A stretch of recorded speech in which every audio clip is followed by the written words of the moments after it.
En el aire, Radio Zipa, emisora del Círculo de Periodistas y Comunicadores Sociales de Antioquia, Colombia, transmitiendo desde el corazón de Medellín, ciudad de la eterna primavera.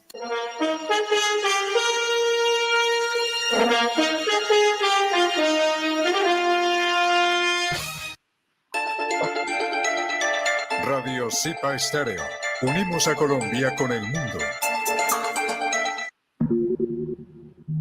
Desde Medellín, ciudad de la eterna primavera, en Colombia, origina Radio Zipa Estéreo.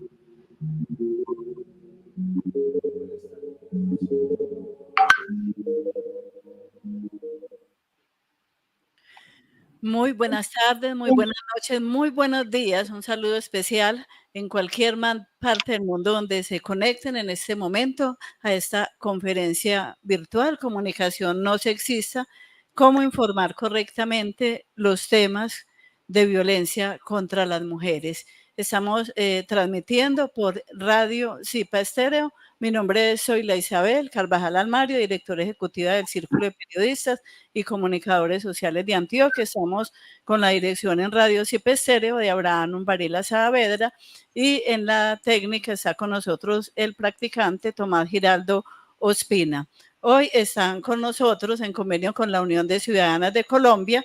la vicepresidenta Sonia Vázquez Mejía y tenemos una invitada especial como conferencista, Diana Duque Muñoz, directora de Estudios de Género en América Latina. Entonces los dejo primero con Sonia Vázquez Mejía, vicepresidenta de la Unión de Ciudadanas de Colombia. Muy buenas tardes, amigos, amigas, colegas y personas que trabajan con la comunicación, personas que en las redes sociales se interesan siempre por los temas que la Unión de Ciudadanas y el Zipa les estamos compartiendo, todas estas capacitaciones, toda esta información que hacemos también desde el programa Ciudadanía Plena, el programa que emitimos los viernes a las 9:30 de la mañana desde hace 7 años, y hoy estamos haciendo una conferencia especial con nuestra invitada Diana Duque Muñoz porque estamos muy inquietos y lo hemos estado la Unión de Ciudadanas desde hace 67 años con nuestra misión que es por la paz, por la equidad de género, por mejores garantías para los derechos de las mujeres, pero hoy nos inquieta mucho el tema de las cifras de violencia contra las mujeres, pero no nos quedamos solamente en lamentos, sino que queremos hacer acciones. Y nuestro llamado hoy muy especial es para que ustedes desde su cotidianidad, desde su trabajo, indagan, piensen qué pueden aportarle a esta sociedad para que el tema de las violencias contra las mujeres disminuya y por qué no soñar en que podamos acabar esas violencias. Bueno, estamos, como lo anunciaba nuestra directora del Zipa, Zoila Isabel, estamos con Diana Duque. Hola Diana, ¿cómo estás? Hola, buenas tardes, muy bien, ¿y ustedes? Muchas gracias por la invitación. Muy bien. Bueno, nuestra invitada Zoila tiene una hoja de vida espectacular, quien la ve tan joven, pero ella, ¿cómo le parece? Que es antropóloga, especialista en gerencia de entidades de desarrollo social y magíster en gobierno y políticas públicas. Lleva 13 años de experiencia profesional en las empresas públicas, privadas, en ONG, con cooperación internacional, educación superior y especialmente dedicados al tema de la equidad de género, a la inclusión social y los derechos humanos. Es creadora y directora de Estudios de Género en América Latina, una página que las invitamos a que lo conozcan también, igual que las redes también del Zipa. Y Diana está presente en las redes sociales y cuenta con una red profesional de activistas presente en diferentes países. Con ella ya hemos hecho, como les digo, varios programas. Hace poco hicimos otro sobre la necesidad de incluir el enfoque de género en las entidades en las entidades de educación superior y de educación en general. También la hemos tenido invitada para hablar de otros temas en Ciudadanía Plena y hoy como les contamos, pues estamos hablando cuáles son los aportes también que puede ella darnos como unos tips y unas herramientas para que los comunicadores sociales, las comunicadoras puedan emplearlas en su trabajo diario. Entonces, adelante, Zoila, empecemos este conversatorio así ameno, tranquilo, con Diana. Buenas tardes. Sonia, realmente muy importante este tema y de verdad que una bienvenida muy especial a nuestra invitada. Queremos escucharla, pues, primero que todo a ella. Un saludo muy especial, Diana. Muchas gracias. Y bueno, yo creo que este tema es súper importante y siempre lo ha sido, pero ahorita creo que está un poco más en boga porque hemos tenido un poco más en la prensa todo lo que se ha estado pasando con las violencias contra las mujeres en específico y en más cantidad en relación con los feminicidios. Y es súper importante. Qué bueno que todas las personas que están en los medios de comunicación pudieran saber bien cómo hacer una comunicación que permita informar, que permita promover la conciencia social, que permita también saber cuáles son esas rutas de atención y qué hacer, cómo identificar este tipo de violencias y cómo prevenir, y sobre todo evitar como ciertos discursos que a veces uno habla en medio de la buena intención, pero el desconocimiento, y que muchas veces con buena intención termina cometiendo algo que muchas veces genera malos entendidos o que incluso perpetúa violencias. Entonces, es genial que podamos estar en este espacio y ojalá también quienes están conectados y conectadas aprovechen para hacer las preguntas que tengan. Sonia. Bueno, Diana, empecemos. Entonces, ¿cuál crees que es el papel de los medios de comunicación para la prevención de la violencia contra las mujeres? Bueno, los medios de comunicación tienen un poder súper valioso, súper importante, que es poder llegar a un montón de personas. Muchas personas que incluso ni siquiera puede que estén hasta las que no están en un sistema educativo, las que no están de pronto en alcance de muchas instituciones, sí pueden estar en el alcance de los medios. Entonces, a mí me parece que tienen un papel muy importante en cuanto a cómo se genera opinión pública, a qué es lo que estamos diciendo, cómo estamos, por medio de esas cosas que estamos diciendo diariamente, promoviendo que haya una conciencia social y que haya una reflexión y un trabajo mucho más estructurado desde la sociedad para atender estas cosas y para prevenirlas y para identificarlas, o pueden perpetuar unos discursos que llevamos toda la vida escuchando y que son también los que permiten, los que basan, los que permiten las violencias. Hay por ahí una imagen que a mí me gusta mucho y tiene que ver con el caso de violación colectiva que hubo en La Manada, por una manada que se llamaba así, por un grupo de hombres, 5 hombres, en España. Y hay una imagen que sale a partir de eso que para mí fue muy significativa, que dice: existen las manadas que violan, pero existen las manadas también que la justifican, y esas manadas son la sociedad, y muchas veces la sociedad termina cuando se informa, cuando se dan cuenta de que hay una violencia contra una mujer. Lo primero que se hace, y eso yo quiero hacer énfasis en algo, y es que cuando hacemos reflexión sobre esto, no se trata de llamar a culpas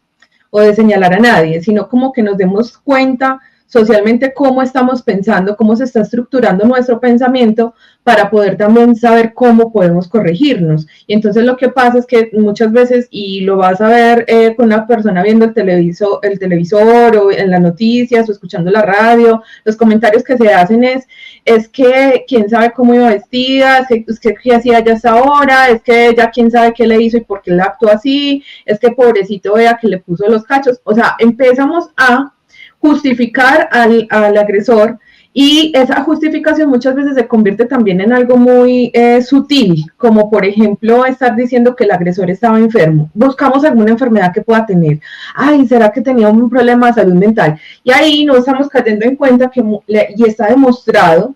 que muchas veces este tipo de personajes están completamente sanos, están conscientes de lo que están haciendo, están tan sanos y tan conscientes de lo que están haciendo que hacen planes para poderlos llevar a cabo, y los llevan a cabo muy bien. Y ahorita detrás de cámaras hablábamos un poco de eso, y es que hay por ahí una reflexión que me parece muy válida, y es que dice que estos tipos de personajes no es que estén descontrolados, ni es que, ay, pobrecito, es que perdió el control. Tanto tienen el control que, por ejemplo, no hacen lo mismo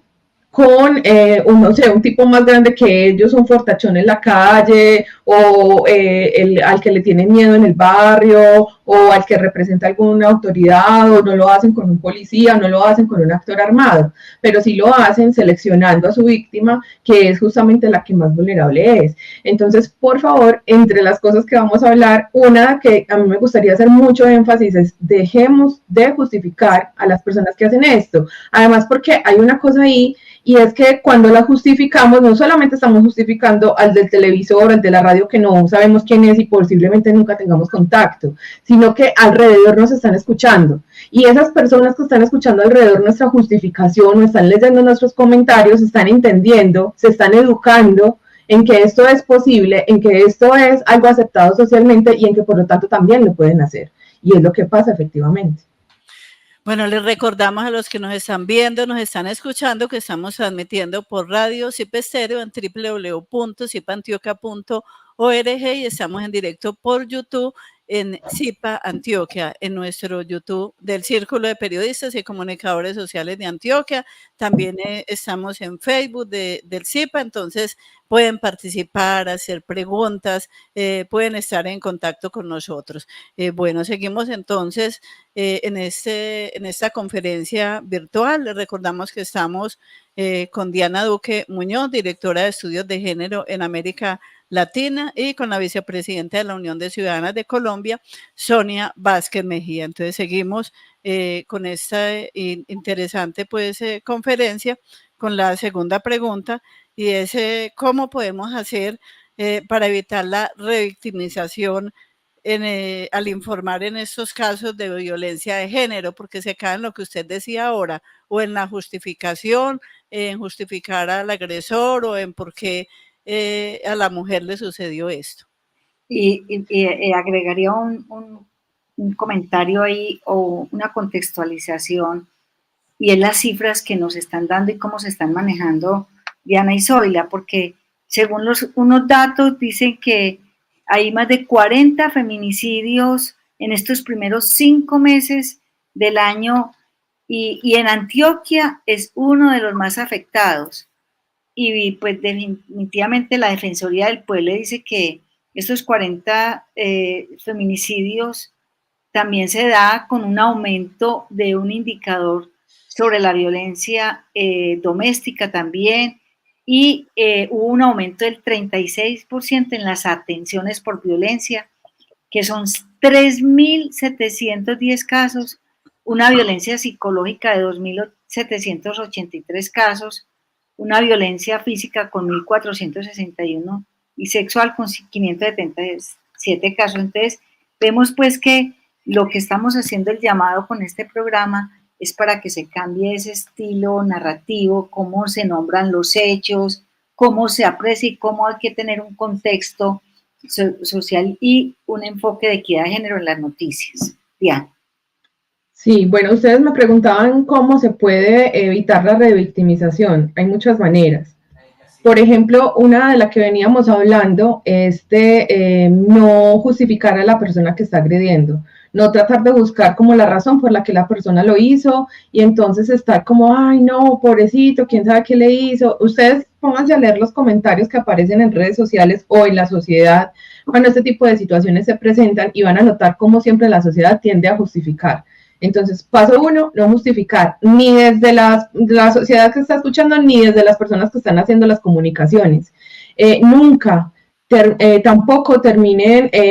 culpabilizando de alguna manera a la víctima. Por ejemplo, lo más nombrado es cuando se dice, no, es que quién sabe cómo, que ella qué hizo, cómo iba vestida, empiezan a cuestionar también lo que ella es como persona. Empiezan a cuestionarle si de pronto tenía, no sé, algún prontuario, cualquier cosa que sirva como para decir, es una mala persona, merece que le haya pasado esto. Eso no debe pasar, eso es una revictimización. Tampoco entrar en detalles que sean innecesarios, porque muchas veces lo que pasa también es que se termina como dando una obsesión sobre los casos, y muchas veces se desconoce que no, cuando ya es un feminicidio, por ejemplo, hay hijos e hijas, hay familias detrás, hay personas que están sufriendo detrás, y muchas veces se terminan compartiendo fotos, imágenes, cosas que son personales o que fueron de la escena del crimen, que no es necesario compartirla y que se convierten más bien en amarillismo, y que lo que terminan muchas veces es evitando algo tan básico como la empatía, no solamente con ese ser humano que perdió la vida, que en este caso estamos hablando de las mujeres, sino de las personas alrededor que amaban a esa mujer y que están sufriendo por lo que pasó. Otra forma de evitar la revictimización que me parece clave: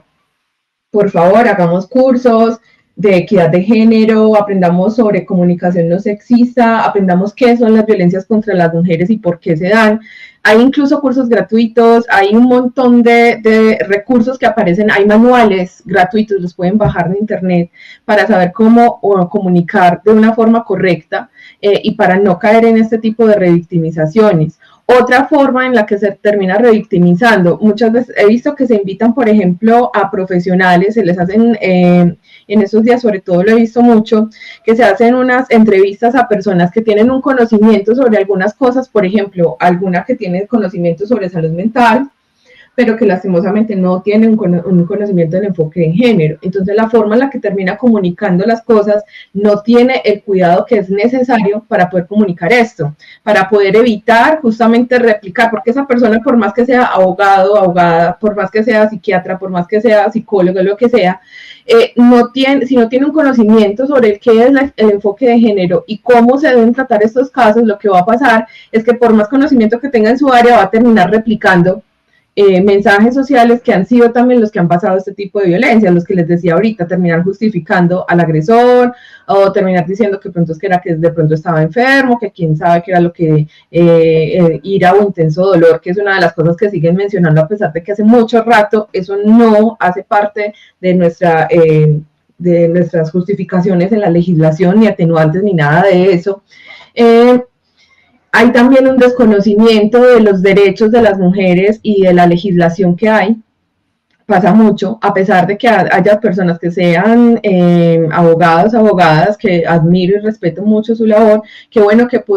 cuando lo hagan inviten a un abogado, una abogada que sepa sobre equidad de género y que trabaje sobre los derechos de las mujeres, porque muchas veces esto es un área de especialización, entonces todos no van a saber sobre esto, ni se van a saber el sentido de las normas, y muchas veces, aunque sepan decir una norma, pues no van a saber interpretarla a la luz del enfoque de género porque no tienen ese conocimiento. Entonces, porfa, no sé, busquen como una base de datos de personas para entrevistar que tengan un conocimiento real y que realmente puedan comunicar las cosas de una forma correcta si ustedes sienten que no lo pueden hacer, que de pronto no tienen el dominio sobre el tema. Sí, Diana, frente a lo que estabas diciendo de cómo pueden buscar los comunicadores sociales también, quiero recordarles que hace algunos años en la Secretaría de las Mujeres, cuando estábamos en ese cargo, se publicó este manual que es súper fácil, con una accesibilidad tremenda y tiene unos tips para que la gente conozca todas las herramientas que tenemos ahí, no solamente para el lenguaje incluyente, que gracias a todos estos debates y gracias ya hoy no nos hacen tanto bullying y los hombres han aceptado que es que el mundo cambió, que las mujeres tenemos que ser visibilizadas, que si lo que no se pronuncia, lo que no se dice no existe y que por eso las mujeres tenemos que estar ya con otras formas de revisar cómo es que se utiliza el lenguaje está vivo, el lenguaje hoy ya no es solamente hoy todas y todos, sino que también las otras personas que no son binarias dicen, no, es que es todes. Pero bueno, todos estos elementos son los que tienen que cambiar quienes manejan las comunicaciones para que no justifiquen por nada la violencia contra las mujeres. Y entonces invitamos a que, como lo decías ahora y como Radio Zipa lo ha dicho siempre, pues que se revise que nada justifica la violencia contra las mujeres. Entonces, en ese orden de ideas que venimos trabajando, Diana, las estrategias que estamos utilizando, que se utilizan permanentemente para sensibilizar no solamente a la audiencia, sino también a las personas que manejan los medios de comunicación, la utilización del lenguaje, de la comunicación no sexista, ¿por qué es tan importante? Bueno, pues es muy importante porque la comunicación no sexista está basada en toda una reflexión sobre lo que es el enfoque de género y sobre la importancia que tiene poder comunicar en equidad, poder comunicar el sexismo. ¿Qué es la idea de que un sexo, una persona por su sexo es menor o tiene menos capacidades o es menos inteligente o tiene un estatus social menor o es menos importante que otra. En este caso, el sexismo se aplica a las mujeres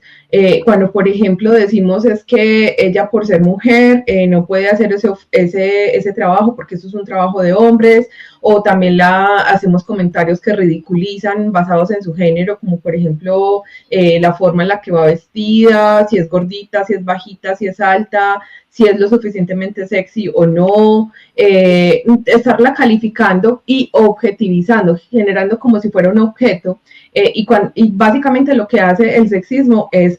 una expresión de lo que es el machismo, que el machismo en este caso lo que estaría reconociendo es esa superioridad que se ha puesto socialmente a los hombres, y no solamente a los hombres, sino a lo masculino, sobre las mujeres, como un dominio y como una forma de desconocer que necesitamos vivir en equidad, que podemos vivir perfectamente en un equilibrio en el que se reconozcan ambos lados de la moneda, pues, y en este caso no solamente hombres o mujeres, sino todas las diversidades que tenemos y la importancia de respetarlas y de reconocerlas. Hay algo que me parece que es muy importante con la pregunta que ustedes estaban diciendo de, bueno, cuáles serían como esas estrategias para sensibilizar. Y es que parte de esas estrategias, lo primero no es lo mismo cuando yo llego y comunico, es que, por ejemplo, cuando lo de Valentina Tres Palacios, que algunos lo comunicaban como, ay, es que bueno, es que ella tenía una relación con otro hombre, y ese otro hombre llega y dice esto y aquello. Y entonces, para muchos, en un momento quedó como, ay, es que entonces esta le puso los cachos a y este se llenó de celos y la mató, y ya, fin. ¿Cierto? ¿Para qué estamos divulgando las cosas personales de una persona que ni siquiera se puede defender? ¿Por qué no le ponemos énfasis al hecho, al delito que sucedió y lo reprochable que es? Muchas veces, por ejemplo, en lugar de haber dicho eso, hubiera sido un poco más efectivo hacerle énfasis a que él efectivamente hizo esto y que no tenía derecho a hacerlo, y que si ella le estaba, por ejemplo, siendo infiel, hubiera podido simplemente terminar la relación, porque es que ella no le pertenecía. Y entonces, cuando hacemos ese tipo de reflexiones y cambiamos la forma en la que estamos dando los discursos, entonces también hacemos que las personas reflexionen sobre lo que están escuchando, porque están acostumbradas siempre a decir, ay, claro, es que entonces la mató porque ya le fue infiel y ya. Pero cuando decimos, no, es que no hay justificación para que la hayas matado, porque si te fue infiel, tienes el derecho a cortar la relación y no tienes que hacer daño, y ella no te pertenece, y ese cuerpo no te pertenece, y su vida no te pertenece, y no hay justificable de ninguna manera ni que le pegues, ni que la insultes, ni que le hagas nada. Eso ya estaría generando una reflexión, pero también es importante, por ejemplo, aprovechar estos momentos para difundir cuáles serían como esas alertas tempranas que pudieran ayudarle a las demás a identificar qué es lo que está pasando desde el momento antes de que, generalmente este tipo de situaciones como los feminicidios no son una cosa que se dan de un día para otro, como que de un momento sucedió como por generación espontánea y no sabemos qué pasó y resultó de la nada, puede pasar, pero no pasa así generalmente. Lo que pasa es que se dan unas alertas tempranas. Y esas alertas tempranas tienen que ver como, por ejemplo, con pequeños gestos que empiezan a crecer en intensidad, como algo de, empieza a expresar muchos celos y control sobre ella. Entonces, cuando le empieza a decir cómo se tiene que vestir, que no salga a la calle vestida de esta manera, que le muestre el celular y le revisa las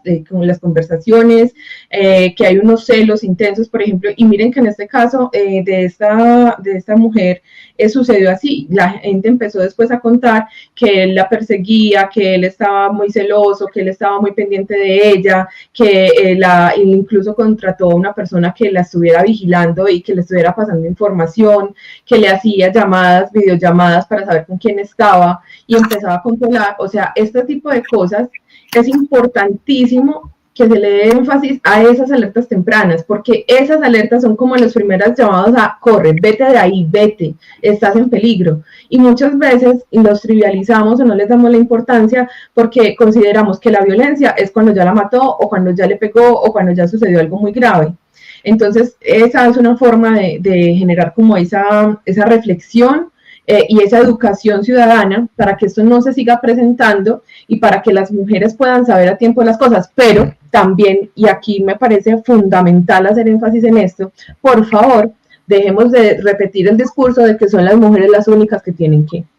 o las únicas interesadas acá, o las responsables de, es que ella no denunció. Pues no sé si vieron en los últimos casos que se presentaron de feminicidios que salieron en las noticias, que todas las mujeres habían denunciado, habían buscado apoyo, habían contado lo que les estaba pasando, incluso habían pedido órdenes de restricción. ¿Y qué sucedió? Que no hubo una respuesta institucional efectiva, que de pronto desde esa misma institucionalidad,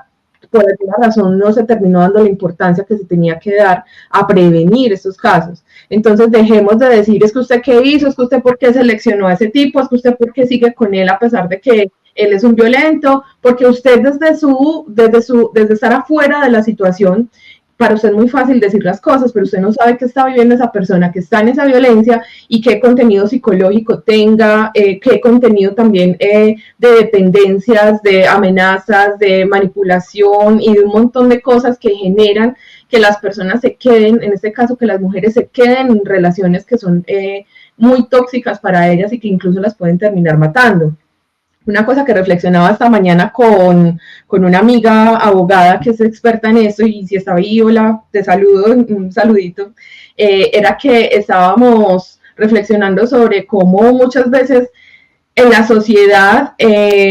criamos a las niñas desde pequeñas y les decimos que ellas tienen que ser sumisas, que tienen que ser obedientes, que el amor es sacrificio, que deben perdonar, que deben comprender, que deben estar ahí. Pero entonces cuando crecen y se quedan en relaciones en las que efectivamente perdonan, en las que efectivamente terminan sometiéndose, entonces ya les reclamamos porque ya entonces también otra vez estamos culpando a la víctima, ¿cierto? Entonces, ese tipo de cosas son las que necesitamos como, no sé, yo pienso que es súper importante tenerlas en cuenta para que estemos como también en una posición muy autocrítica. Y otra opción es no seguir considerando las violencias contra las mujeres como el show de turno que nos están mostrando en televisión para ver, entonces, no sé, me voy a entretener con este caso y ya, o voy a criticar a este y a este, o le voy a decir solamente que fue el Estado el que falló, o que solamente fue la mujer la que falló, o que el papá porque no fue a protegerla antes.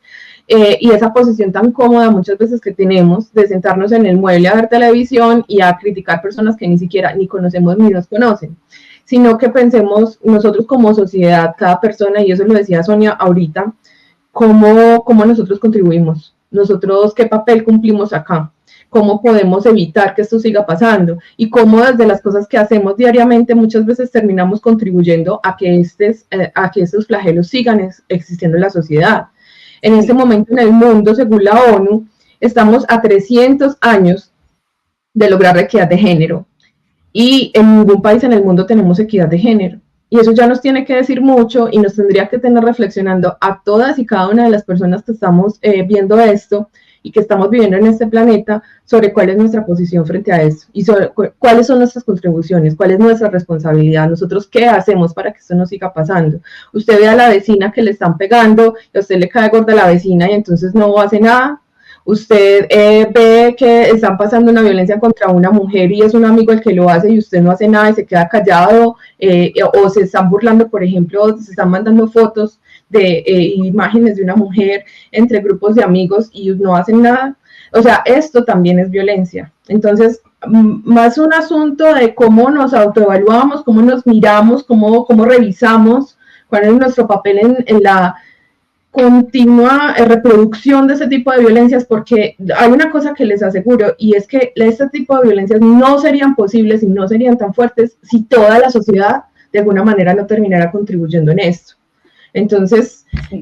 bueno, ahí hay muchas cosas que podríamos reflexionar. No sé, Sonia, y soy la que tienen, qué pensamientos les viene a partir de lo que les estoy diciendo. Dentro de las estrategias hemos sugerido desde hace mucho tiempo, desde la Secretaría, desde el Consejo de Medellín, desde el Consejo de Seguridad Pública para las Mujeres, que es hoy una estrategia que tiene la Secretaría de las Mujeres de Medellín y la Mesa de Prevención de Violencias contra las Mujeres en la Secretaría de las Mujeres de Antioquia. También hemos sugerido mucho a los medios de comunicación que tengan siempre una sesión que sea para trabajar estos temas desde la prevención y de la educación, y que hacemos también incidencia en todas esas leyes y esas normas que hemos logrado, como la ley 1257 de 2008, que es una ley que hoy se conoce y que hay que cumplirla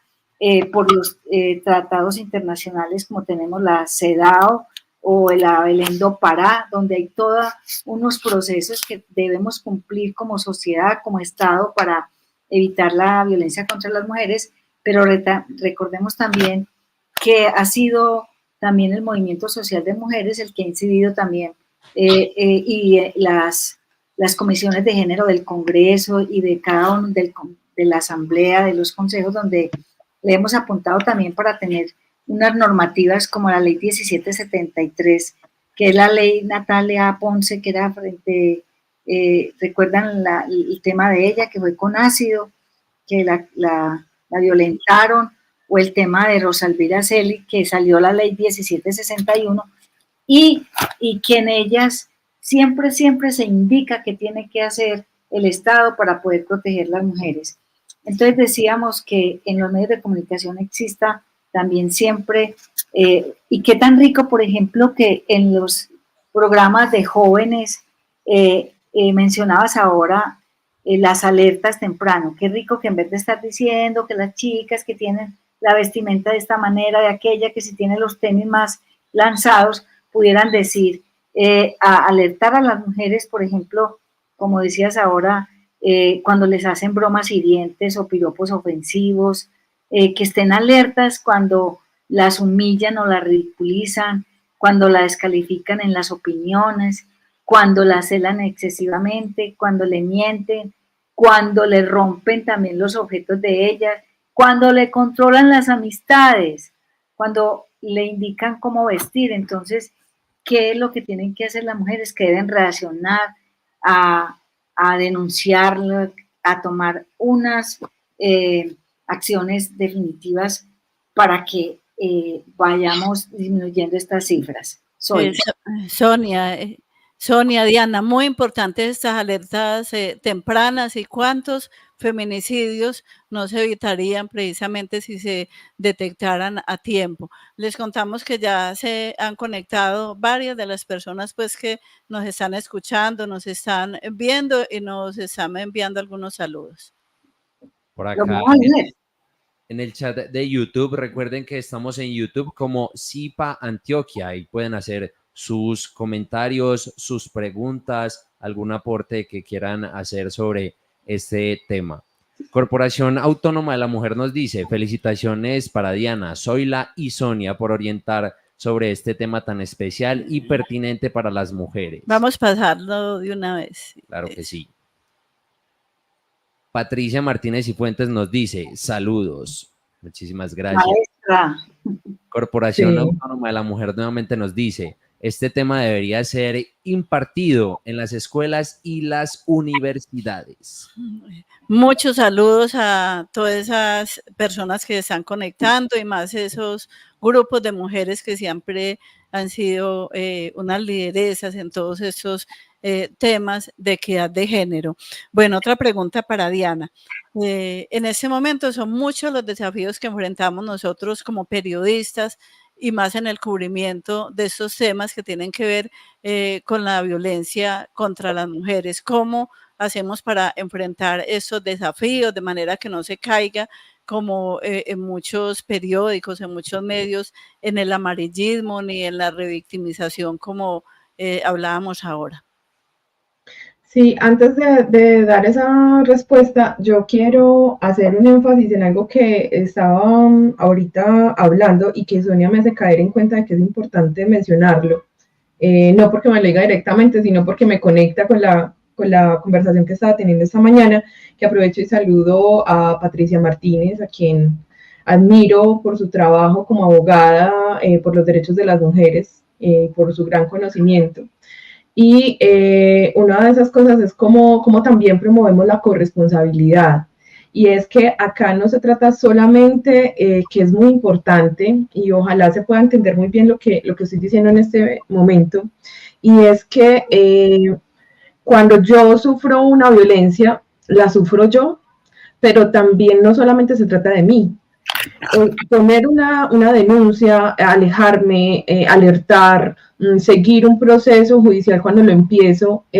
por más desgastante que muchas veces sea, es también tener una corresponsabilidad con las demás, con prevenir que a otras no les pase lo que a mí me pasó y con dejar precedentes de las cosas, porque muchas veces nos quedamos en que es desgastante los procesos, en que hay muchas situaciones que generan como también un desgaste emocional muy fuerte para poner este tipo de denuncias, incluso para seguirlas o amenazas, pero muchas veces cuando dejamos ha habido muchas situaciones en las que se termina dejando de lado la denuncia, se termina conciliando como hacía antes, o renunciando a ella, o diciendo que no vamos a colaborar con la justicia. Y cuando hacemos eso, también lo que se genera es que puede que nosotras nos quitemos temporalmente del problema, en apariencia, porque muchos de estos casos terminan también en feminicidio, pero después a otras les pasa esto. Y qué bueno pensar que lo que yo estoy haciendo en este momento, poniendo un precedente, poniendo la denuncia, no solamente me va a proteger a mí, me va a hacer justicia a mí, sino que va a prevenir que otras pasen por esto. Además, porque también es tener una corresponsabilidad con un sistema judicial que se esfuerza, que trabaja, que nos cuesta dinero a toda la ciudadanía y que se necesita poner en ese trabajo también la colaboración de las personas que estamos ahí implicadas. Desde la educación, lo que decían ustedes, qué bueno que quienes son docentes entonces puedan enseñar esto en las escuelas, en los colegios, que no lo vean como un tema como de filantropía o de, no sé, como de moda, sino que se comprometan con y que puedan mirar cuáles son las cosas que se pueden hacer desde las empresas, las políticas de género y de cómo comprometerse con eliminar esas violencias, esas desigualdades, esas brechas salariales, esas brechas en equidad de género y cómo, por ejemplo, ustedes conocen que tenían que tener un protocolo, lo están aplicando, ya lo tienen creado, conocen la normatividad, o sea, hay mucho que hacer acá. Y ahora sí, entonces voy con lo de los desafíos que se enfrentan las personas desde el periodismo para cubrir las noticias. Yo pienso que son desafíos normales de cualquier ser humano y es que aquí hay que tener en cuenta que todas las personas, hombres y mujeres,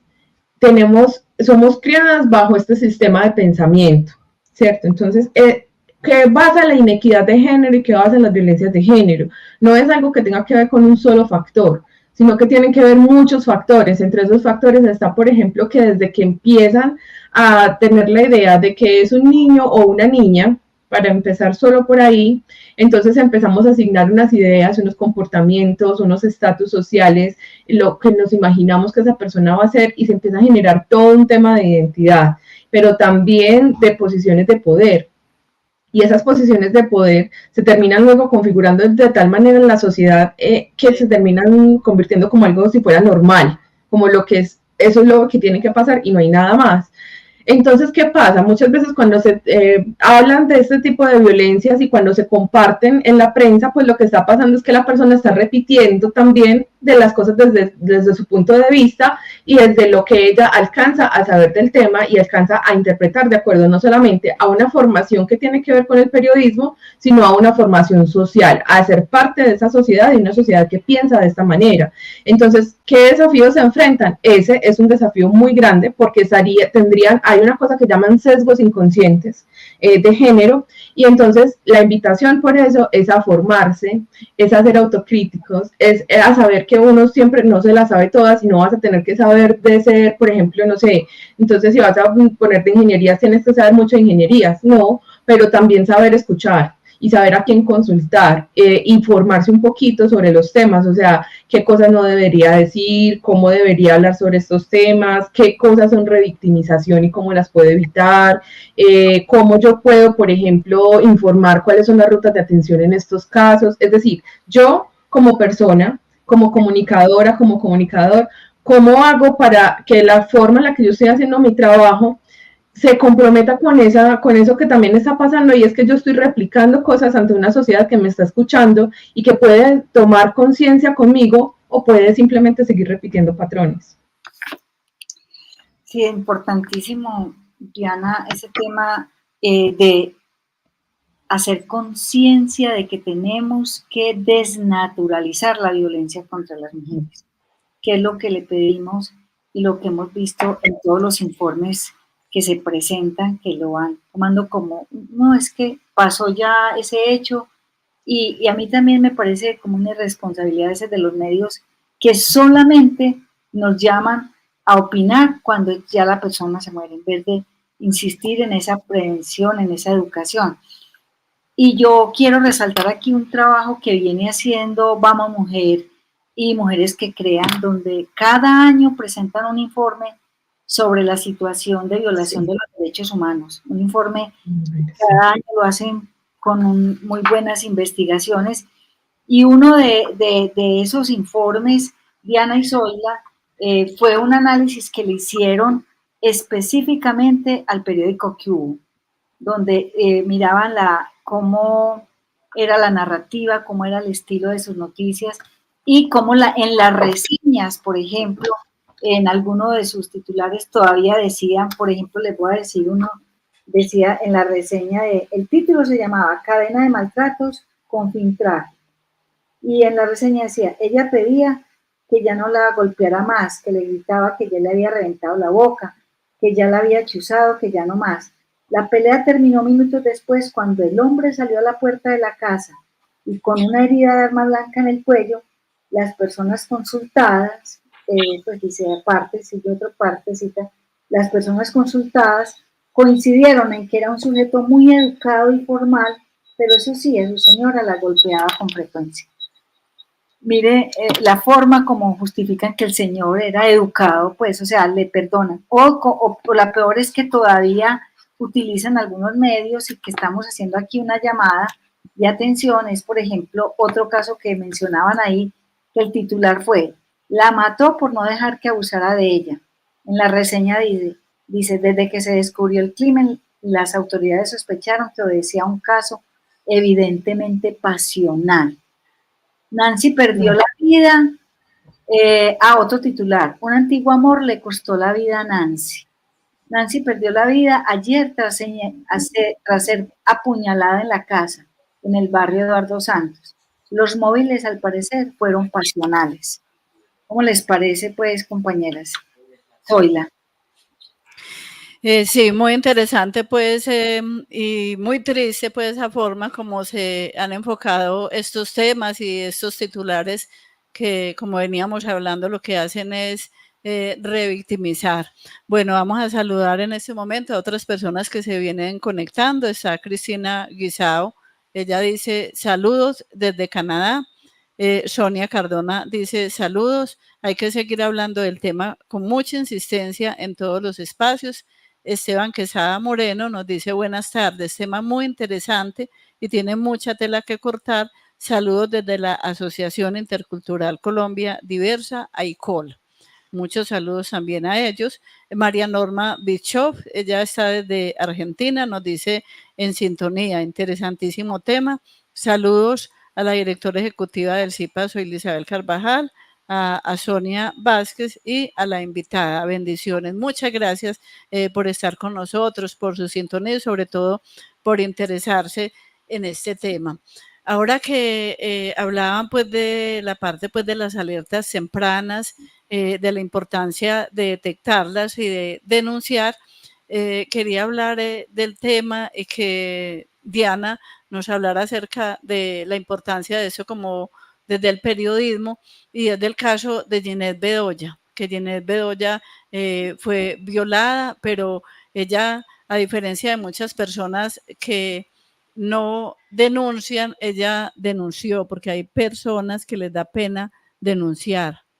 muchas veces por vergüenza, y en ese momento ella tiene un movimiento que se llama No es hora de callar. Y una de las formas de reparación que ella pidió fue a nivel nacional capacitación en ese tema y en todo lo que tiene que ver con todas esas alertas tempranas y de detectar, digamos, todo lo que tiene que ver la violencia contra la mujer. Entonces quería que Diana nos hablara pues como acerca de este tema, de la importancia de las alertas tempranas y de denunciar, y ese caso específico que es un ejemplo en el periodismo. Sí, a ver, yo incluso quiero como aprovechar también para, no solamente para quienes lo van a difundir, sino para quienes lo están viendo desde otros espacios, más de simplemente estar escuchando el programa. Y es que efectivamente hay unas alertas tempranas, y esas alertas tempranas incluso yo las empiezo a resumir como cuando te empiezan a considerar un objeto o cuando te empiezan a considerar una propiedad. Es diferente tener una relación equitativa de pareja en la que se esté construyendo algo en conjunto a cuando ya te empiezan a considerar una propiedad, porque cuando te empiezan a considerar una propiedad y dejas de serlo por cualquier razón, ya no lo quieres ser, no obedeces lo que tienes que obedecer, entre comillas, como todo lo que se va imponiendo ahí, entonces lo que va a pasar es que vas a recibir un castigo. Y el castigo va a ser volver a demostrar ese control que tienen sobre ti. Entonces, ¿cómo se traduce esto? Una forma en la que se traduce es que, por ejemplo, como les decía ahorita, empieza con unos celos que son excesivos, que empiezan a controlarte, que empiezan incluso a tener como una ideación de la nada de que podría ser infiel, de que perteneces a tu pareja, que empiezan, por ejemplo, a controlar tu economía, que empiezan a controlar tus comunicaciones. Hay una cosa que sucede mucho y es que empiezan a alejar a la víctima de su entorno, la empiezan a separar. Y entonces una de las cosas que pasan es como que te empiezan a hablar mal de tu entorno, a cuestionarte por qué estás con esas amigas, por qué sales con ellas, o por qué te vas tanto donde tu familia, o empiezan como a tratar de que no estés tanto con las personas que antes de empezar la relación eran tu entorno normal y que son tu red de apoyo. Pero también empiezan a hacer otro tipo de manipulaciones como la luz de gas, la conocida estrategia de manipulación de luz de gas, que lo que hace es empezar a hacerte cuestionar sobre qué tan real es lo que estás percibiendo. Entonces, eso que me estás diciendo, eso no es así, o sea, te lo estás inventando, estás demasiado sensible, estás loca, eso nunca pasó, o te empiezan a confundir, incluso empiezas a dudar de tu propio raciocinio y de tu propia percepción de las cosas. Esas son alertas tempranas. Alerta temprana también es ese que se enoja y, por ejemplo, le da un golpe a la pared o tira cosas. Porque lo que te está mostrando ahí, consciente o inconscientemente, es que hay una relación de poder en la que hay una fuerza que se va a expresar, y eso golpe que le estaban dando a la pared es una demostración de que te lo pueden dar a ti, y con seguridad estas cosas, si no se detienen a tiempo, lo que pasa es que van escalando y se van convirtiendo cada vez en una expresión más fuerte de violencia, hasta que, por ejemplo, empiezan a presionarte para tener relaciones sin querer, empiezan a la primera palmadita, el primer empujón. Y aquí hay una cosa que me parece súper clave, y es que, por favor, no minimicemos absolutamente ningún tipo de violencias, porque gracias a que las minimizamos es que las víctimas están siempre pensando como, ¿y será que es que esto sí es lo suficientemente grave? O yo estoy siendo demasiado histérica, que es la palabra que usan, como muy delicada, muy sismática, muy histérica, y eso hace que las víctimas muchas veces como que se cuestionen, porque ya además están en una relación que es de poder, que es bastante fuerte, y que está mediada por otro tipo de cosas, como por ejemplo en muchos casos el enamoramiento, la manipulación y un montón de cosas que hacen que no sea tan fácil identificar las cosas y salir a tiempo. Eso es súper importante, pero no siempre todos los casos de feminicidio suceden solamente en entornos de familia o en entornos de pareja. También suceden otro tipo de casos de feminicidio, como por ejemplo el que pasó con Rosa Arviraceres, que no era la pareja, pero era un personaje que simplemente ¿qué pasaba ahí? Consideraba que ella era una propiedad, era un objeto que él podía usar. Y como no quería dejarse usar, entonces la mata, la viola y la mata. O sea, siempre ustedes lo que van a ver ahí es una cosificación de las mujeres, una misoginia y también una idea de que el cuerpo de las mujeres y la vida de las mujeres les pertenece, la pueden tomar, tienen el derecho a hacerlo. Y otros lo alientan para que lo haga. Ustedes no sé si vieron el montón de comentarios que hubo cuando Valentina Tres Palacios, de muchos hombres diciendo, sí, es que eso le pasa, ¿cierto? Es que para qué hizo, es que para qué estaba haciendo, es que ese pobre hombre, mírale esa carita. Y aquí hay otra cosa que ya les estoy diciendo con eso de la carita, y es que muchas veces tendemos a decir, ay, lo estaba diciendo Zoila tú ahora, es que ay, es como se ve buena gente, o como se ve de buen muchacho, o fue Sonia la que lo dijo. El testimonio del periódico que decía sí. Lo del que hubo, sí, o sea, como esa tendencia a incluso a decir que es que porque es una lumbrera de hombre, que porque todo el mundo es súper amable, entonces no puede cometer violencias. Pues les cuento que este tipo de personajes suelen ser los que más tienen este tipo de violencias. ¿Por qué? Justamente porque tienen cómo hacerlo, porque tienen una máscara social que les permite que duden de las víctimas cuando pongan la denuncia, y por esa razón es tan importante que no seamos quienes estén justificando las cosas y quienes estén de antemano diciéndole a la víctima que usted está diciendo mentiras, porque muchas veces hay casos que nosotros no sabemos qué están pasando detrás, y les recomiendo en ese caso que se vean la miniserie Inconcebible en Netflix, para que se puedan dar cuenta de cómo muchas veces se terminan juzgando situaciones que no conocemos, y con eso terminamos justificando y ampliando violencias.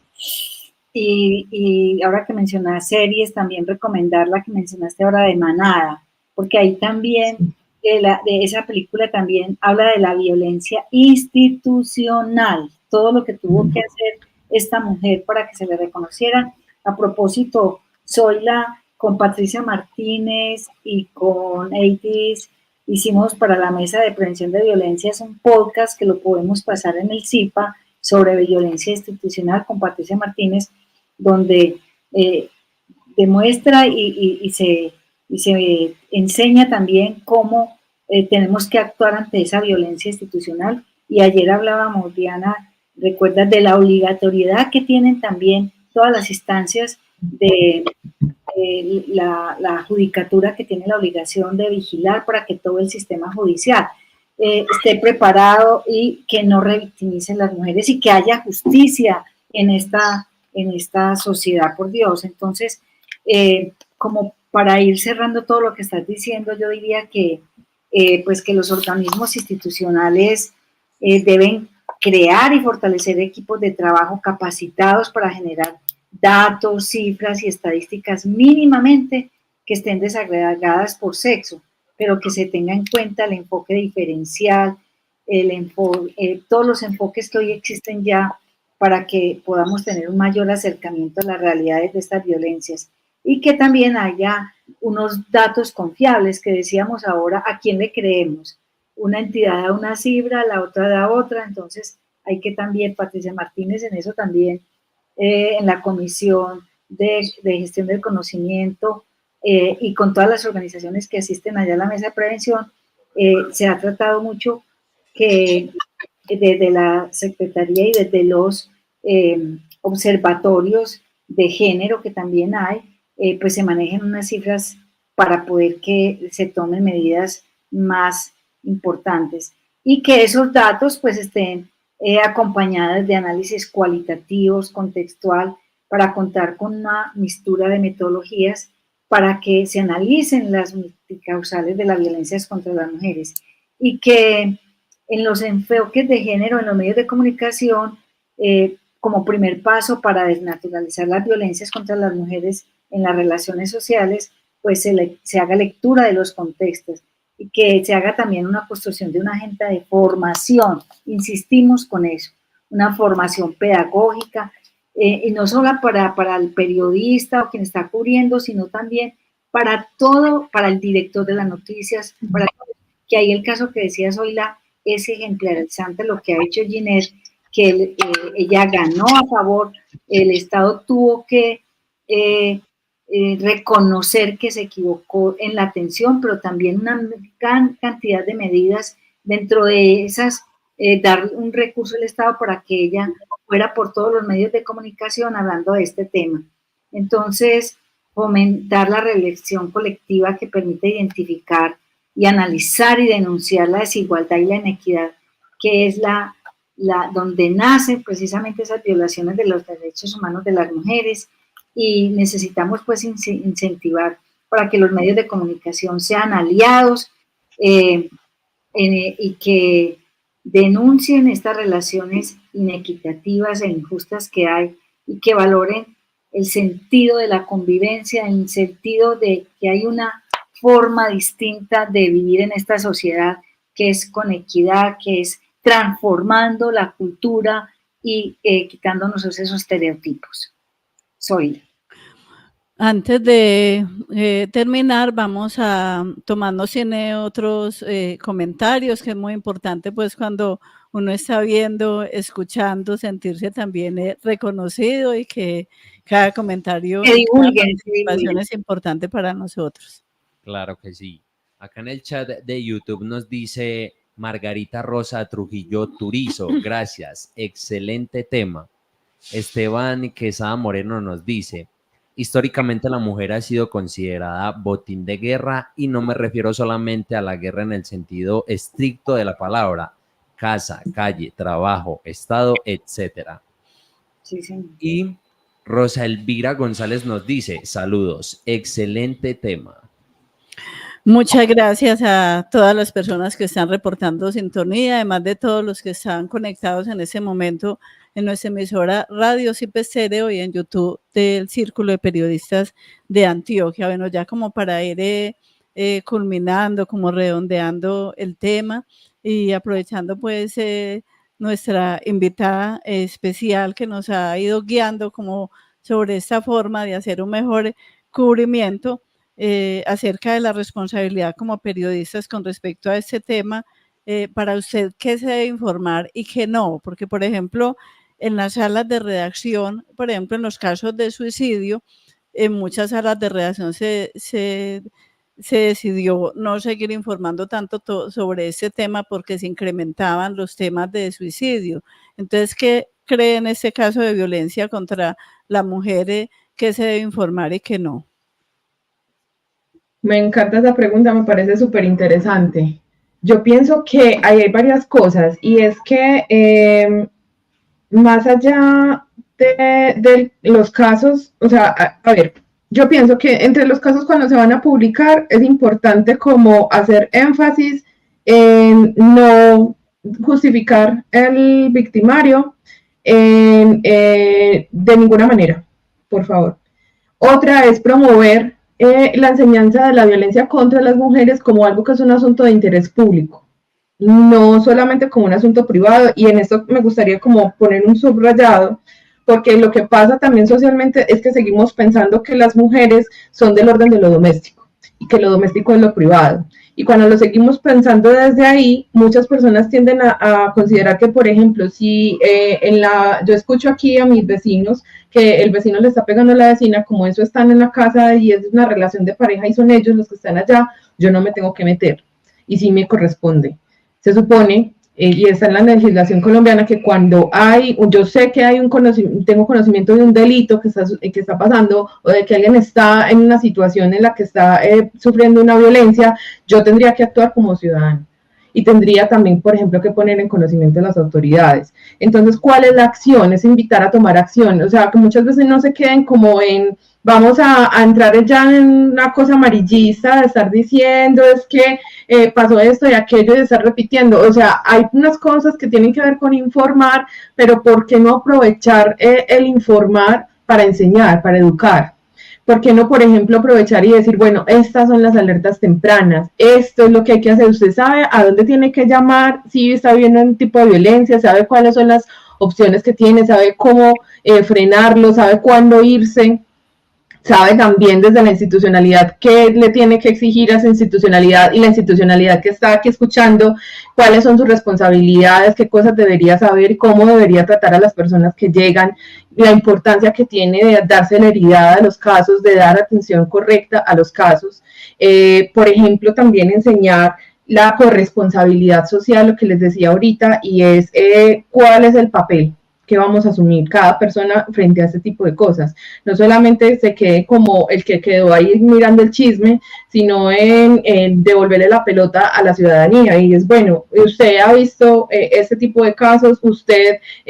lo está viviendo, usted sabe, le contó a su vecina, le está enseñando a los niños y a las niñas en la casa cómo deben ser las relaciones, que no se debe llegar a este tipo de violencias.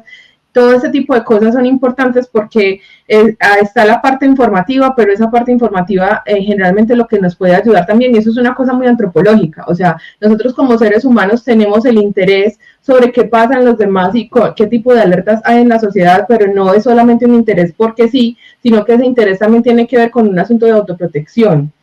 Si yo, por ejemplo, estoy caminando en una calle y veo que hay otros correr, yo no solamente voy a mirar qué pasó y por qué están corriendo, porque sí, sino que hay una parte de mí que me dice, si ellos están corriendo, yo tendría que estar mirando por qué no están y si yo estoy en peligro o no y qué decisión debo tomar. Y esos son asuntos inconscientes. Entonces, ya que estamos aprovechando es la presencia de personas que están interesadas en qué está pasando ahí, por qué está pasando esto, es también usted cómo se va a proteger si esto le pasa, cómo va a prevenir que esto le pase a usted, cómo va a actuar usted cuando vea que le está pasando a otras personas, cuál es su responsabilidad para que esto no siga sucediendo y cómo nos podemos unir socialmente para que esto no siga siendo un flagelo tan poderoso y tan, todos los días tenemos una nueva noticia. ¿Y hasta cuándo vamos a seguir con esto? ¿Hasta cuándo van a seguir siendo más y más noticias y cómo podemos evitar que lo sean? ¿Cómo podemos evitar otros casos? Esa es la invitación que yo les quiero hacer. Muchas gracias, Diana, y les voy a contar. Sonia, no sé si te están escuchando, te escucho yo, pero no te veo en pantalla. Hola. Tomás. Ahora sí. Sí. Bueno, es que quiero también anunciarles que con CERFAME y la Unión de Ciudadanas y con Patricia Martínez y la directora de CERFAME, Raquel, vamos a promover y hacer un foro también y con la Fiscalía para que hablemos del principio de oportunidad. El viernes pasado hicimos el programa de Ciudadanía Plena, fue un abrebocas, pero como la Fiscalía lo está proponiendo supuestamente que para disminuir pues el tema tan grande que tienen de casos allá de violencias, que no debe ser para eso, básicamente porque la primera función que tiene la Fiscalía es proteger la vida. Entonces, hay varias posiciones entre cómo se pudiera tener ese principio de oportunidad, cuáles son las desventajas también que ven muchas mujeres. Entonces, próximamente ese va a ser el tema que vamos a trabajar con la Unión de Ciudadanas y CERFAME. Y muchas gracias, pues me despido, Diana. Zoila, ustedes en estudio cierren pues y esperamos que este programa lo divulguen y que nos retroalimenten también en el programa de Ciudadanía Plena. Muchas gracias. Bueno, saludamos también a Elvia Dorta. Ella dice, desde Venezuela, considero que esos temas sean tratados y planificados desde la primaria y hoy en día acá imparten sexología sin problemas. Saludos, muchas gracias a Elvia Dorta, que nos comparte pues desde Venezuela cómo imparten allá toda esa educación desde la primaria. Margarita Rosa nos recuerda pues las películas recomendadas en Netflix, Inconcebible y Manada. Luis David Gómez Carvajal, por acá está reportando sintonía a mi hijo. Un saludo muy especial, qué bueno que se interese también por estos temas. Entonces, agradecemos muy especialmente a nuestra conferencista invitada, a Diana Duque Muñoz, directora de Estudios de Género en América Latina, por estar hoy con nosotros orientándonos sobre esos temas tan importantes para nosotros como periodistas, y en alianza con la Unión de Ciudadanas de Colombia. Agradecemos muy especialmente a Sonia Vázquez Mejía, a Luz Estela Sea, que es la presidenta de la Unión de Ciudadanas de Colombia, a nuestro director de Radio Zipa Estéreo, Abraham Barila Saavedra, quien estaba acá pendiente pues de toda la transmisión, y a... sí, y por perdón, sí, es Sonia, que importantísimo, sí. Una cuñita, es que estamos en la convocatoria de los premios Zipa y tenemos una categoría que se llama con enfoque de equidad de género, Zoila. Ah, no sí, bueno, precisamente a los periodistas. Gracias, Sonia, por recordarnos. El Círculo de Periodistas y Comunicadores Sociales cada año, precisamente como un reconocimiento al periodismo antioqueño, entrega los premios Zipa a la excelencia periodística. Este año llegamos a la versión número 34 y precisamente la Unión de Ciudadanas de Colombia, nuestras periodistas asociadas como Sonia, como Luz Estela, fueron las que propusieron que hubiera una categoría de equidad de género, precisamente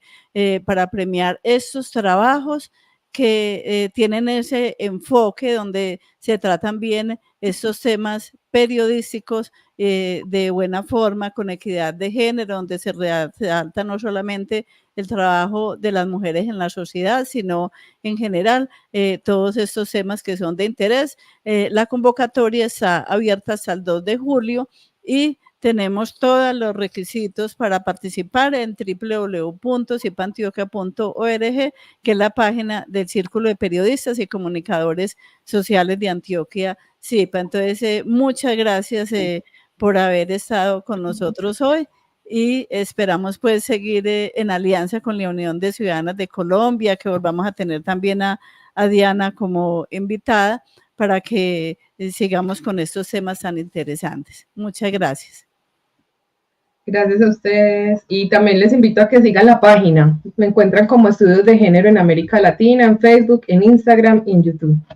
Muchas gracias.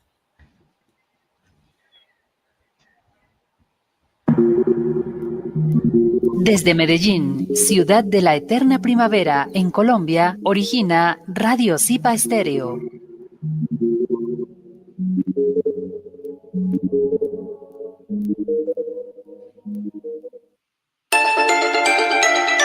Radio Zipa Estéreo. Unimos a Colombia con el mundo.